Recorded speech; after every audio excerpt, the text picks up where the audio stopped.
I wouldn't dare have a child, specifically a male child, birth it. 9 times out of 10, I'm going to become a single mom. So I'm going to do it on my own. I'm going to provide and protect, feed, do everything for that little boy. Just for the little boy to get a little older and say that he is the provider and the protector. Because he's a boy, a man now.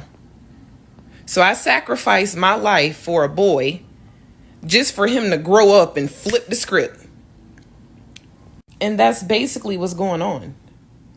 I'm just confused as to why women are sacrificing themselves for this.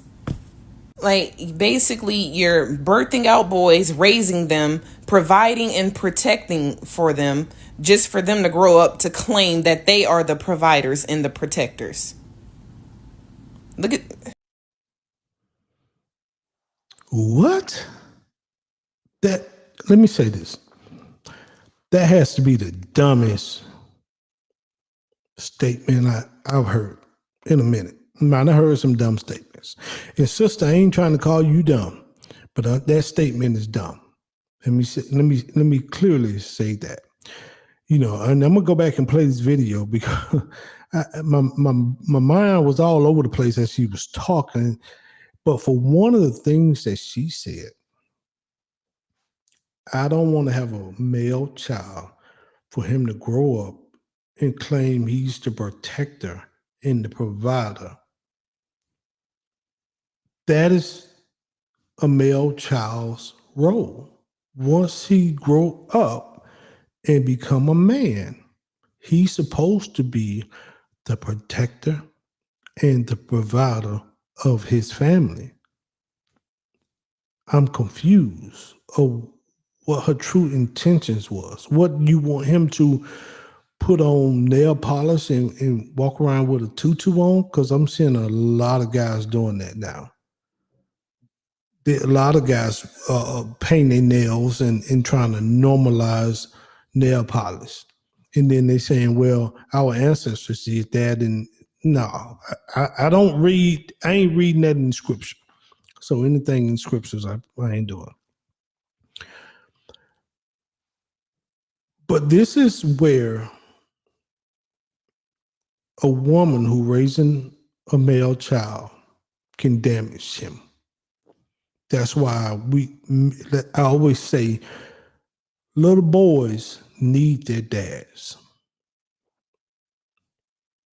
A woman can put the morals and maybe make a little boy a good person, but it's going to take a man to raise a man.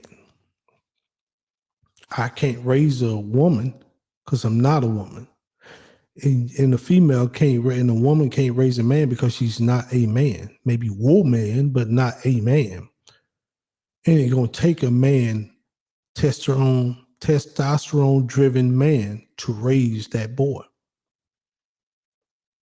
This is truly sad.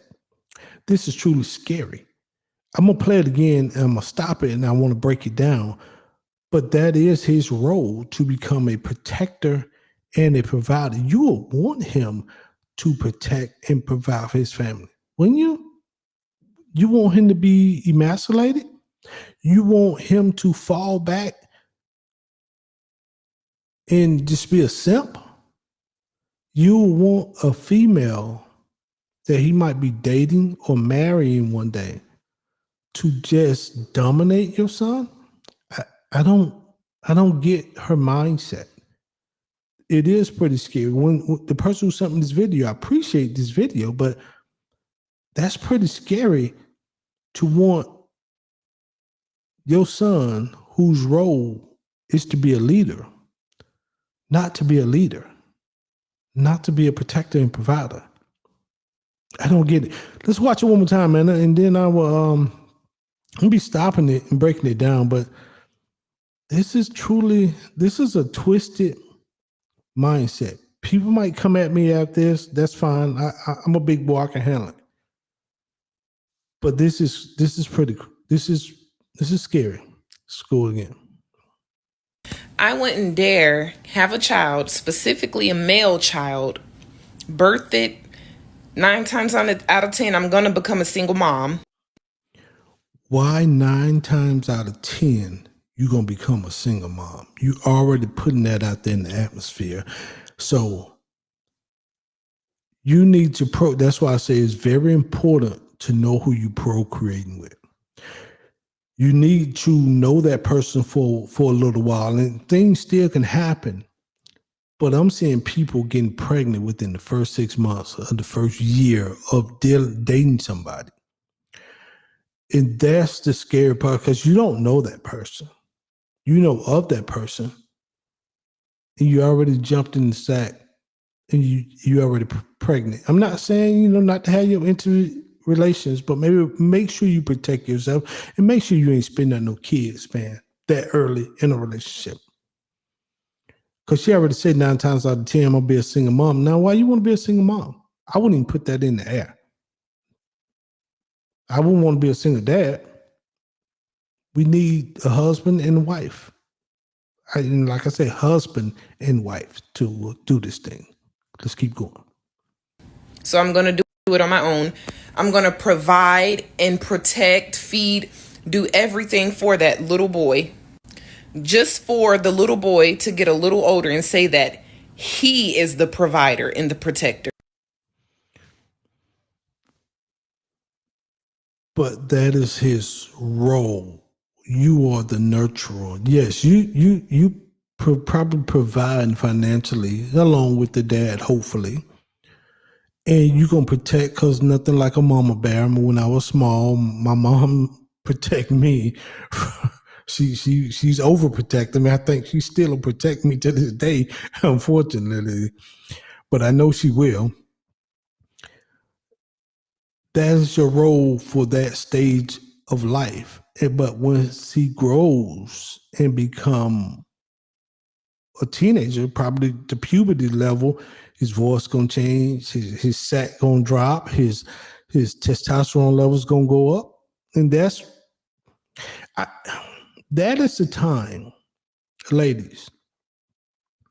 Let me just be honest. I'm speaking to the ladies, and I'm gonna speak to the men too. But right now, ladies, that is the time you have to make sure you procreated with the right person, so you can hand him off to that man once that testosterone puberty level kick in. You've done your job with nurturing him and molding him and putting the morals in him and making him a good child. But then it come a time where you have to hand them off so he can become that man that he needs to be. But it goes back to making sure you pick the right guy to procreate with. I know a lot of people are like, well, I shouldn't have married you, or why did I marry you? But you was the one that said, I do. You was the one, when he proposed to you, like, will you marry me? You was like, yes. Should have been like, nah, if you didn't think he was up to the task. Just being honest with you. So, but that is his role. Don't steal that from that kid. He's supposed to provide and protect. Let's keep going. Because he's a boy, a man now. So I sacrificed my life for a boy just for him to grow up and flip the script. And that's basically what's going on. I'm just confused as to why women are sacrificing themselves for this. Like, basically, you're birthing out boys, raising them, providing and protecting for them, just for them to grow up to claim that they are the providers and the protectors. Look at that. Is scary. That is scary. And if I'm missing the point, I apologize. But to me, that this whole statement is scary.